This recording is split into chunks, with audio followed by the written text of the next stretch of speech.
When Eilat Mazar realized she discovered an ancient structure near Jerusalem, she turned to the Bible to help explain what she found. And she learned that this new discovery supports the biblical accounts of King David and his son Solomon.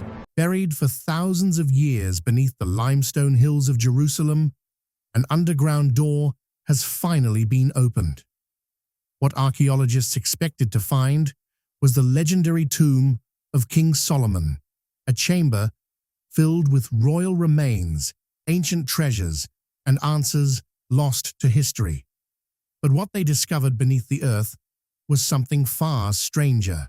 There was no coffin, no skeleton, no evidence that anyone had ever been buried there at all.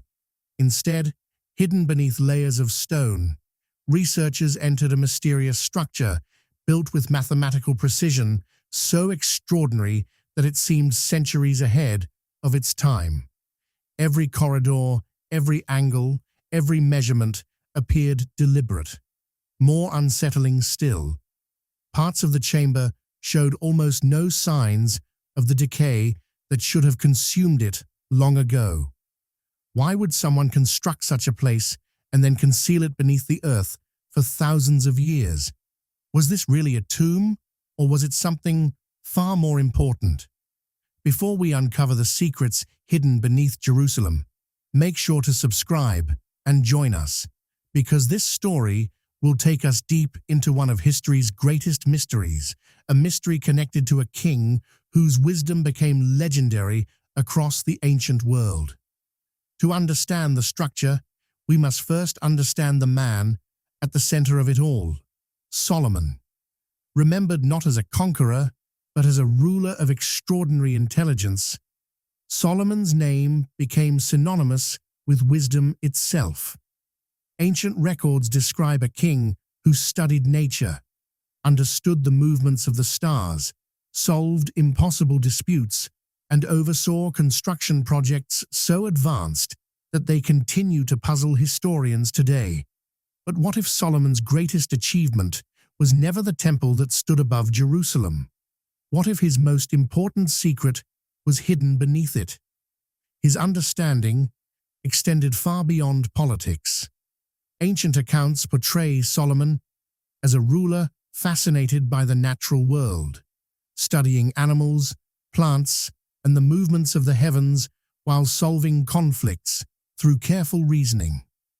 One of the most famous examples involves two women who each claimed to be the mother of the same child.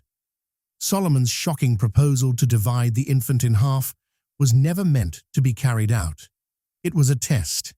He knew the true mother would choose to surrender her claim rather than watch her child die. In that moment, the truth revealed itself. Stories of Solomon's wisdom were not confined to a single culture. Tales of the Queen of Sheba, journeying to challenge his intellect, appear across multiple traditions, including biblical, Islamic, and Ethiopian sources.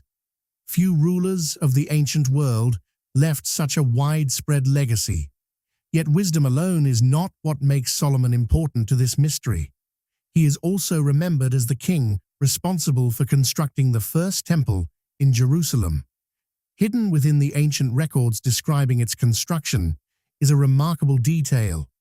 According to the text, no hammer, chisel, or iron tool was heard at the building site while the temple was being assembled. The implication is extraordinary.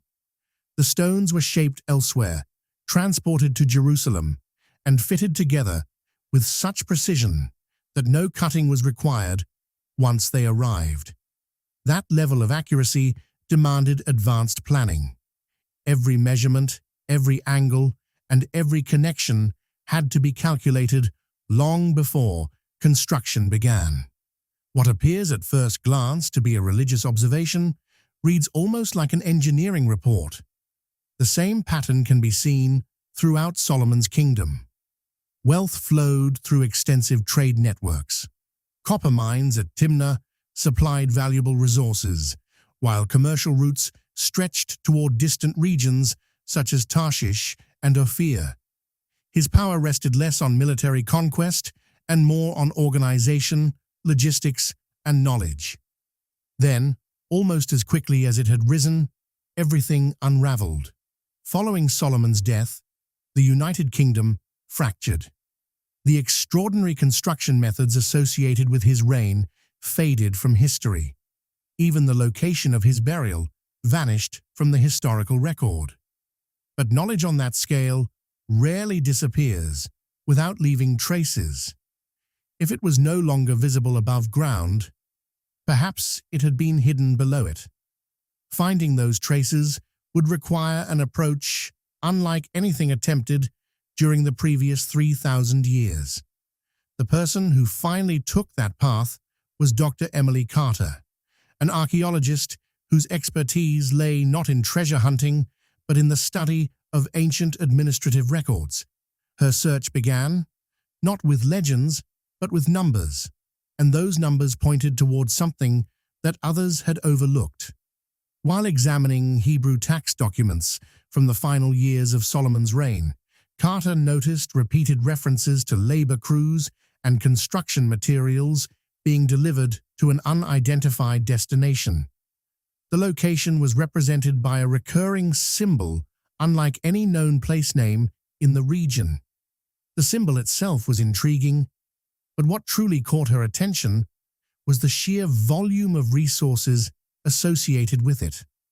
Records listed large teams of stone workers, massive quantities of cedar timber, substantial amounts of copper, and enormous stores of olive oil.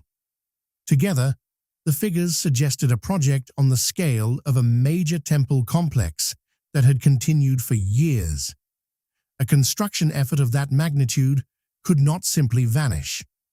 Comparing the records against modern maps of Jerusalem, Carter and her colleagues noticed a pattern. Most deliveries appeared to converge on a narrow stretch of land along the slopes of Silwan, south of the city of David.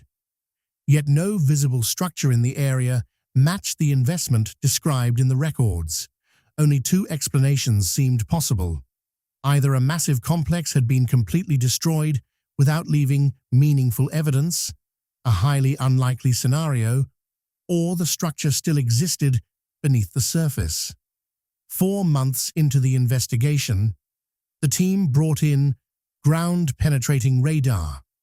The technology works by sending radio waves into the earth and analyzing the signals that bounce back.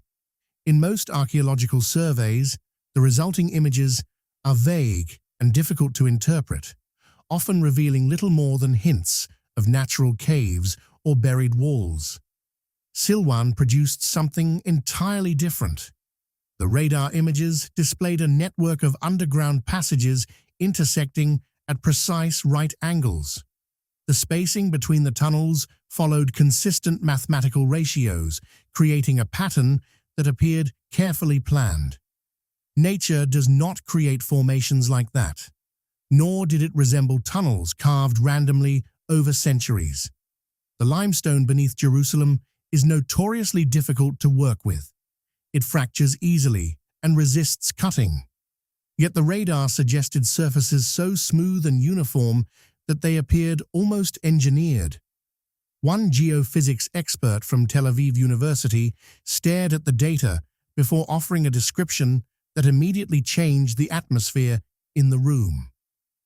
"It doesn't look like geology," he said. "It looks like a blueprint." The reflected signals returned in a repeating rhythm, indicating a series of objects positioned at deliberate intervals beneath the ground. It was as though the earth itself contained the outline of a carefully designed system, and the deeper the analysis went, the stranger it became. The underground layout included misleading corridors, dead ends, and circular routes intentionally designed to confuse anyone attempting to navigate the structure.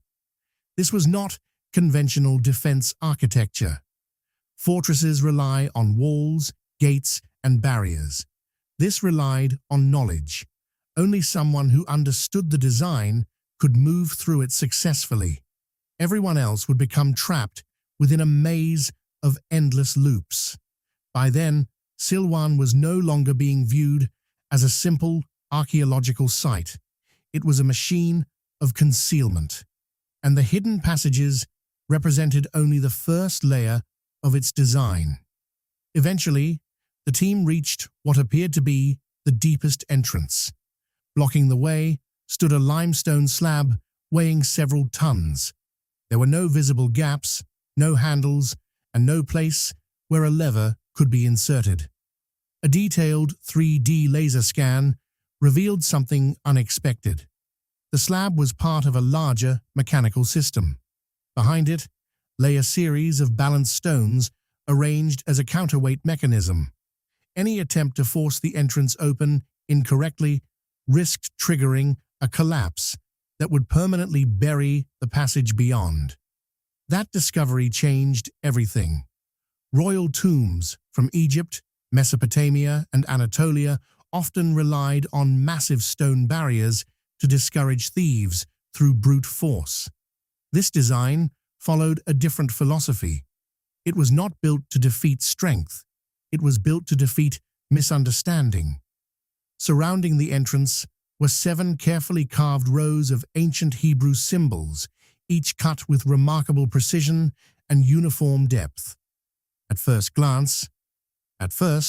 the research team assumed the inscriptions surrounding the entrance were nothing unusual. Ancient tombs often contained warnings, prayers, or curses meant to protect the dead from intruders. But when a specialist in ancient Hebrew from Jerusalem was asked to study the carvings, the discovery took an unexpected turn. The inscriptions were not messages at all. They were numbers. More specifically, they were measurements.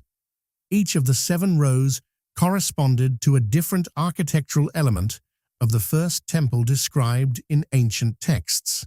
The dimensions of the sanctuary, the heights of the famous pillars known as Jachin and Boaz, and the proportions of the inner chambers all appeared within the carvings. Even more remarkable, each row seemed linked to one of the 7 years required to construct the temple. When researchers converted the measurements into modern units, the results aligned almost perfectly with the biblical descriptions, accurate to within a few centimeters. Yet this proved to be only the beginning. As the sequences were examined together, a deeper pattern emerged. The numbers formed an encoded system. The entrance mechanism was not unlocked through force or machinery, but through mathematics. Certain locations on the stone surface had to be pressed in a precise order hidden within the numerical sequences. This was not a lock in the traditional sense. It was an examination. The builders appeared to assume that anyone reaching this point would possess detailed knowledge of the temple, understand its proportions, and recognize how the numbers related to the physical structure itself. For 3 straight days, Carter and her colleagues worked almost without rest. They compared calculations, tested different possibilities, and verified each result through computer simulations. Finally, on the 3rd day, they entered the last sequence. Nothing dramatic happened. There was no sudden crash or explosive release. Instead, the giant limestone slab slowly drifted aside with a deep grinding sound. Stone moved against stone with astonishing smoothness, as though the surfaces had been engineered with incredible precision. No cloud of dust burst from the opening. No trapped air rushed outward. Only darkness waited beyond. And silence. Several members of the team later described this moment as the most unsettling part of the entire expedition. Archaeologists are familiar with ancient defenses, collapsed passages, hidden traps, and mechanisms intended to injure trespassers. This structure behaved differently. It never attempted to stop them. It simply demanded proof that they understood it. For many of those present, the sensation was difficult to describe. It felt as though they were being evaluated by minds that had vanished from the world 3 millennia earlier. The first chamber beyond the entrance immediately challenged every expectation. As Carter began documenting the site, the first entries in her notebook focused on what was missing. There was no sarcophagus, no human remains, no funerary statues, no burial altar, no traces of embalming oils, ceremonial wreaths, or decayed burial fabrics. By every known standard of ancient funerary archaeology, this place was not a tomb, and yet it was far from empty. Objects lined the walls in a highly organized arrangement. Everything appeared carefully positioned according to a deliberate system. Rather than resembling a burial chamber, the room felt more like a curated collection. Gold was present, but not as treasure. There were no heaps of jewelry or piles of precious metal. Instead, the gold had been crafted into specialized instruments.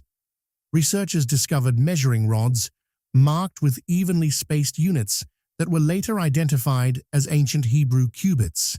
Nearby sat a series of small containers, each labeled with distinct symbols.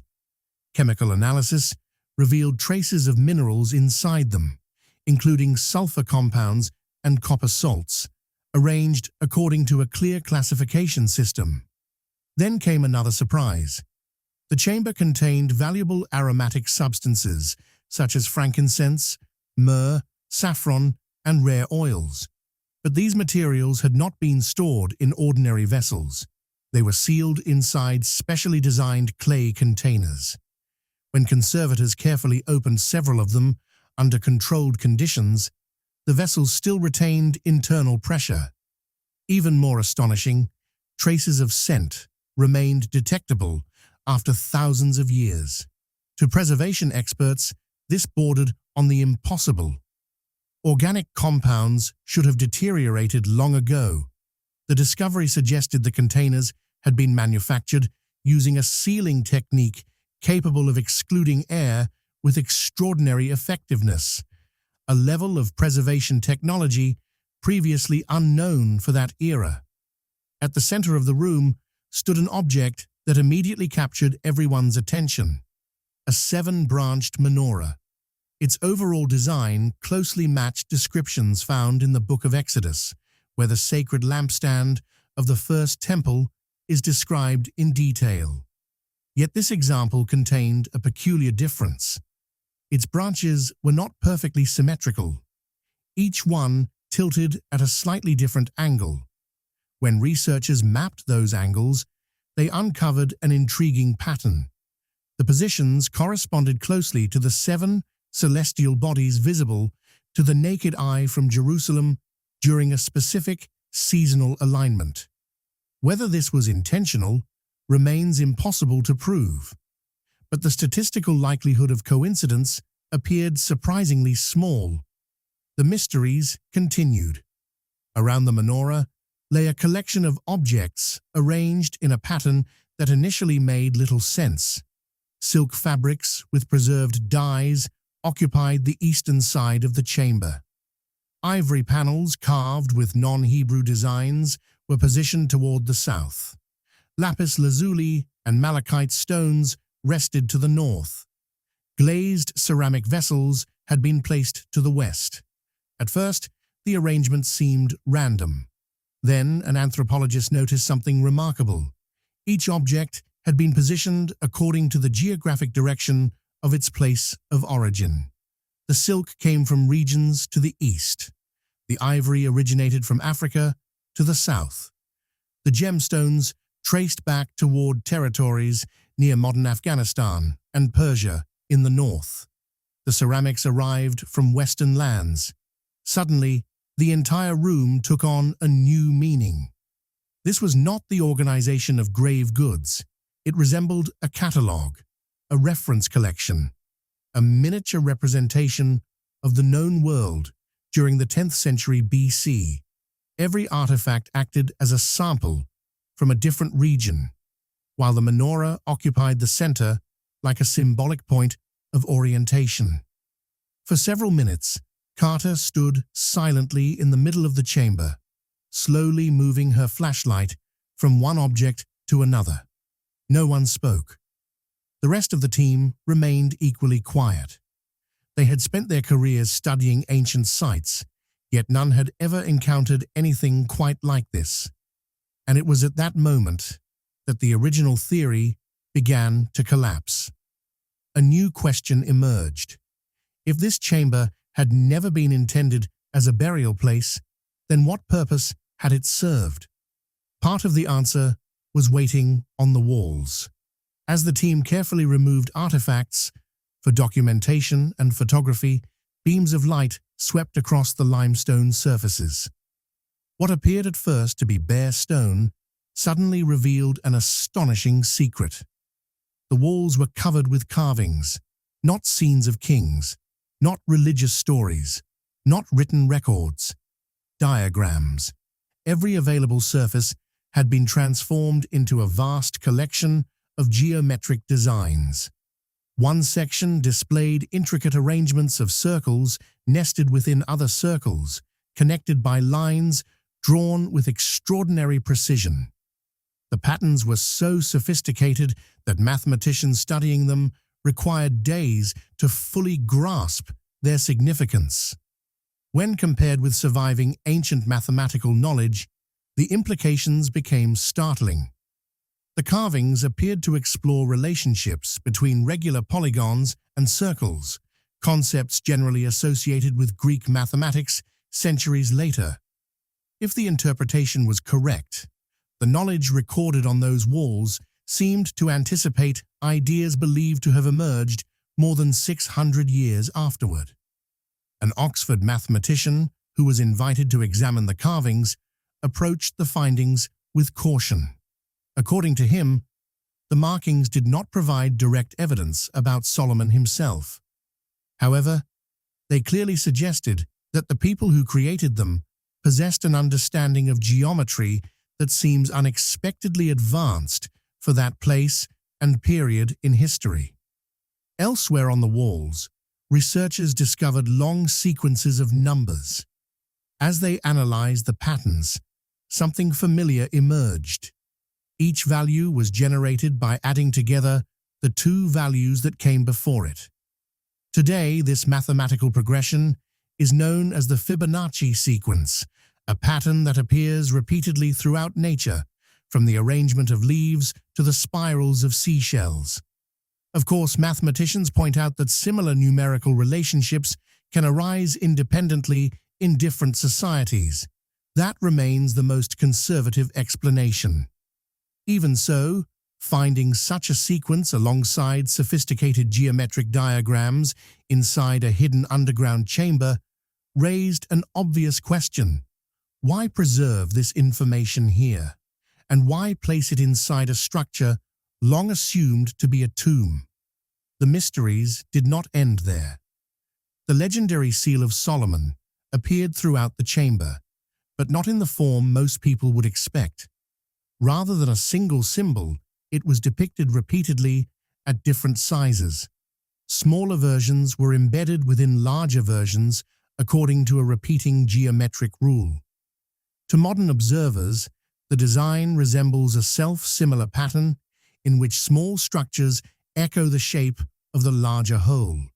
Researchers are careful not to claim that the original builders thought of it in those terms. That interpretation belongs to modern mathematics. Yet the pattern itself undeniably exists, and it appears too frequently throughout the chamber to dismiss as accidental decoration. More clues emerged from a collection of clay tablets stored neatly within a recessed section of the wall. Several tablets contained measurements corresponding closely to the dimensions of the temple described in the Book of Kings. Others, however, recorded information that could not be matched to any known biblical source. Some appeared to track celestial movements through the year, using a system unlike any previously identified. Others described methods for calculating the area of irregular forms, a challenge that would occupy mathematicians for centuries. A number of tablets even explored relationships between weight, volume, and construction materials, concepts that resemble an early understanding of density. Then the team noticed something standing alone in the darkest section of the chamber. A small chest. It rested on a low stone platform and appeared to be made from an alloy of copper and tin. Laboratory analysis produced another surprise. The metal was unusually pure, far purer than most bronze artifacts known from the same era in the region.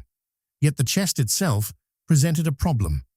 There were no hinges, no keyhole, no visible lid, no obvious opening mechanism of any kind.